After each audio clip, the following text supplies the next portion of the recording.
नागा साधु कुंभ का विशेष आकर्षण कहलाते हैं। शिव और अग्नि के अखंड भक्त कहलाने वाले ये साधु निर्वस्त्र और युद्ध कला में पारंगत होते हैं।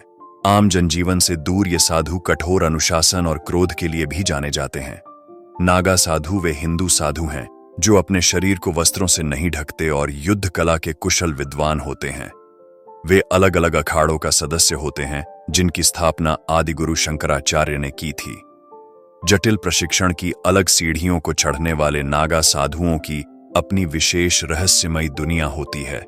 कुंभ में आकर्षण का विशेष केंद्र माने जाने वाले नागा साधुओं की झलक पाने के लिए प्रत्येक आमजन लालायित रहते हैं। इन साधुओं को नागा सन्यासी बनने से पहले एक लंबी और कठिन प्रक्रिया से गुजरना होता है। नागाओं की दिनचर्या में ओम नमो नारायण अभिवादन मंत्र का जाप कर प्रातः 4 बजे बिस्तर छोड़ते हैं। स्नान के बाद श्रृंगार करना उनका प्रमुख कार्य होता है। इसके बाद हवन, ध्यान, वज्रोली, प्राणायाम, कपाल क्रिया और नौली क्रिया करने के बाद नागा दिन भर में एक बार भोजन करते हैं। नागा साधु बनने की प्रक्रिया कठिन तथा लंबी होती है। नागा साधुओं के पंथ में शामिल होने की प्रक्रिया में लगभग 6 साल लगते हैं। इस दौरान नए सदस्य एक लंगोट के अलावा कुछ नहीं पहनते। कुंभ मेले में अंतिम प्रण लेने के बाद वे लंगोट भी त्याग देते हैं और जीवन भर यूं ही रहते हैं। कोई भी अखाड़ा अच्छी तरह जांच पड़ताल कर योग्य व्यक्ति को ही प्रवेश देता है। पहले उसे लंबे समय तक ब्रह्मचारी के रूप में रहना होता है, फिर उसे महापुरुष तथा फिर अवधूत बनाया जाता है। अंतिम प्रक्रिया महाकुंभ के दौरान होती है, जिसमें उसका स्वयं का पिंडदान तथा दंडी संस्कार आदि शामिल होता है। ब्रह्मचर्य का पालन। नागा साधु बनने के लिए पहले उन्हें ब्रह्मचारी होने का उपदेश दिया जाता है। ब्रह्मचारी रहते हुए नागा साधु नागा अखाड़े का हिस्सा बनते हैं। नागा साधुओं को अपने गुरु की सेवा करने और धर्म दर्शन और कर्मकांड की जानकारी हासिल करने के लिए 3 साल तक प्रशिक्षण दिया जाता है। महापुरुष दीक्षा। नागा साधु बनने के लिए उन्हें ब्रह्मचर्य का पालन करने के बाद महापुरुष का उपदेश मिलता है, जिससे वे संन्यास ग्रहण करते हैं। संन्यास के लिए नागा साधुओं को पहले अपने बाल मुंडवाने और 108 बार नदी में डूबने होते हैं। अखाड़े में मौजूद 5 सन्यासियों को उसे अपना गुरु बनाना पड़ता है। यज्ञोपवीत। नागा साधुओं को अवधूत बनाने के लिए उन्हें जनेऊ धारण करना पड़ता है। वे अपने गुरु के सामने शपथ लेते हैं और अपने शरीर का पिंडदान करते हैं। रात भर वे ओम नमः शिवाय का उच्चारण करते हैं। सुबह होते ही वे अखाड़े में जाकर विजया हवन का भाग बनते हैं और फिर गंगा में 108 बार गोता लगाते हैं।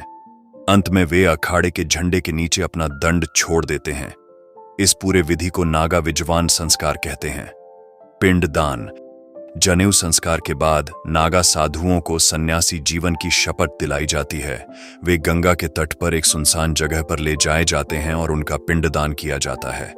उन्हें 17 तरह के पिंडदान करने होते हैं, जिनमें 16 पिंडदान उनके सगे संबंधियों के लिए और 17वां पिंडदान उनके अपने लिए होता है।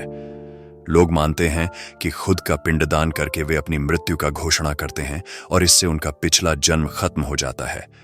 इस प्रक्रिया के बाद उनका जनेऊ, गोत्र और अन्य पूर्व जन्म के चिन्ह मिट जाते हैं। नागा साधु अपनी कठिन प्रशिक्षण प्रक्रिया को समाप्त करने के बाद फिर से समाज में वापस आने की राय दी जाती है। लेकिन जो सन्यासी इस अखाड़े का अंग बनना चाहता है, वह अखंड ब्रह्मचर्य का अनुशासन रखता है और कुंभ में नागा सन्यासी का दीक्षा लेता है। ये नागा साधु शरीर पर शुद्ध की हुई मुर्दे की राख या हवन की राख लगाते हैं और गले और हाथों में रुद्राक्ष पहनते हैं। वे त्रिशूल और कमंडल लेकर अखाड़े के आश्रम और मंदिरों में रहते हैं। वे पैदल घूमते हैं और हिमालय के उच्च पर्वतों में तप करने के लिए जाते हैं, जहां वे झोपड़ी में रहकर नग्न तप करते हैं।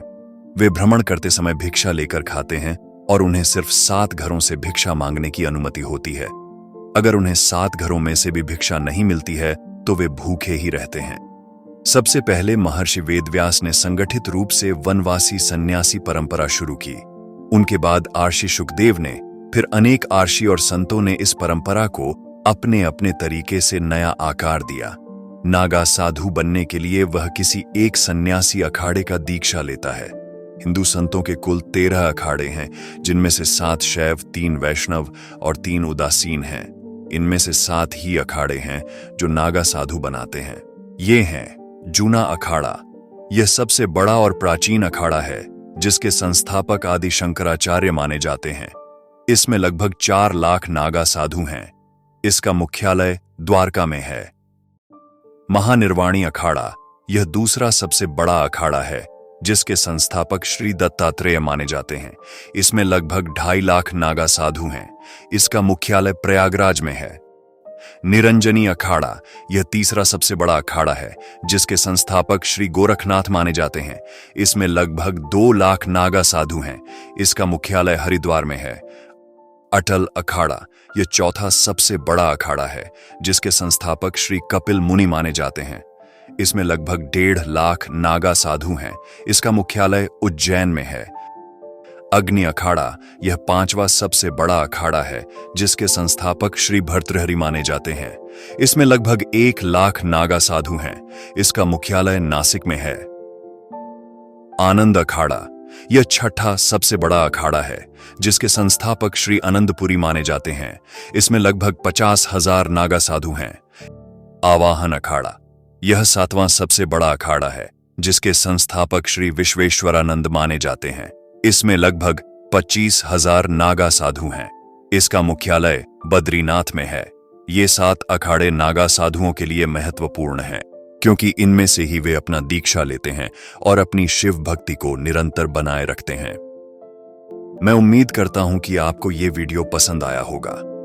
अगर आपको भारतीय संस्कृति और भूतिया गाथाओं से जुड़ी और जानकारी चाहिए तो कृपया इस वीडियो को लाइक करें, सब्सक्राइब करें और बेल आइकन को दबाकर मेरे नए वीडियो के नोटिफिकेशन प्राप्त करने के लिए सूचित करें। और हाँ, अगर आपके पास किसी अन्य रहस्यमय विषय पर वीडियो की मांग है तो कृपया कमेंट में बताएं। हम अगले वीडियो में फिर से मिलेंगे। Thank you for watching.